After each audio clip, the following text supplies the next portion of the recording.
আর্টিসমেন্টসে আপনাদের সকলকে স্বাগত। প্রত্যেক বাঙালি বাড়ির একটা ফেমাস ডালের রেসিপি আজকে রান্না হবে আর্টিসমেন্টসের হেঁসেলে। আজকে আর্টিসমেন্টসের বাড়িতে রান্না হবে লাউ ডাল। তো লাউ ডাল বানাবার জন্য যেটা প্রথমেই আমাদেরকে করে নিতে হচ্ছে সেটা হচ্ছে মুগ ডালটাকে ভেজে নিতে হচ্ছে।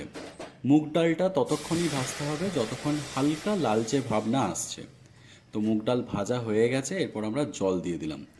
জলের সঙ্গে আমরা পরিমাণ মতো নুন দিলাম, আর আমরা দিলাম পরিমাণ মতো হলুদ গুঁড়ো, সঙ্গে দিলাম অল্প পরিমাণে লঙ্কা গুঁড়ো আর কয়েকটা কাঁচা লঙ্কা। এরপর প্রেসার কুকারের ঢাকনাটা বন্ধ করে দিলাম। তো মোটামুটি সেদ্ধ হয়ে গেছে। এরপর আপনাকে যেটা করতে হবে সেটা হচ্ছে এইভাবে একটা ডালের কাঁটা নিয়ে ডালটাকে এইভাবে ঘুরিয়ে নিতে হবে কিছুক্ষণ। তাতে কি হবে, ডালটা ভালো করে স্ম্যাশড হয়ে যাবে, আর ডালটা স্ম্যাশড হলে এর টেস্টটা আরও বেড়ে যাবে। ভিডিওতে যেরকমভাবে দেখতে পাচ্ছেন ঠিক সেইভাবেই আপনাদেরকেও ডালটাকে এইভাবে ডালের কাঁটা দিয়ে ঘুরিয়ে নিতে হবে। তো ডালটাকে স্ম্যাশ করা হয়ে গেছে। এরপর যেটা করতে হবে, লাউ আমরা এখানে অ্যাড করব। তো লাউয়ের অনুপাতে আমরা আবার জল অ্যাড করলাম। এরপর যেটা করছি সেটা হচ্ছে এক এক করে কেটে রাখা লাউগুলোকে অ্যাড করে দিলাম। এখানেও লাউটাকে ভালো করে সেদ্ধ করবার জন্য 4 থেকে 5টা সিটি দরকার। তো হয়ে গেছে লাউ সেদ্ধ, একেবারে ফুটছে টকবক করে, দেখতেই পাচ্ছেন। তো আমাদের ডাল আর লাউ দুটোই প্রস্তুত।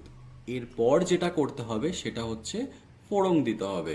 তো ফোড়নের জন্য আমরা কড়াইয়ের মধ্যে তেল দিয়ে দিলাম এবং কিছু শুকনো লঙ্কা এখানে ফেড়ে দিয়ে দিলাম। শুকনো লঙ্কাগুলো ভালো করে নাড়াচাড়া করে নিন যতক্ষণ না একটু কালচে ভাব আসছে। এরপর আমরা অ্যাড করলাম গোটা জিরে। ফোড়ন হিসেবে আমরা এখানে এই দুটোই ইউজ করলাম। যদি আপনারা তেজপাতা ইউজ করতে চান ইউজ করতে পারেন। তো কিছুক্ষণ আমরা এটাকে নাড়াচাড়া করে নিচ্ছি তেলের মধ্যে।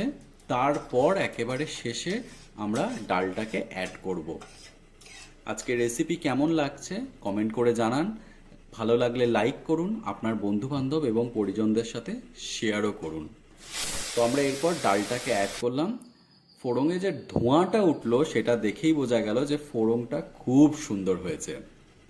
তো ডালটাকে এইভাবে এবার কড়াইয়ে দিয়ে কিছুক্ষণ ফুটিয়ে নিতে হবে ভালো করে, যাতে খুব সুন্দরভাবে মশলা এবং এই যে এতগুলো ইনগ্রেডিয়েন্টস আমরা অ্যাড করেছি সেগুলো ভালোভাবে মিশে যায়।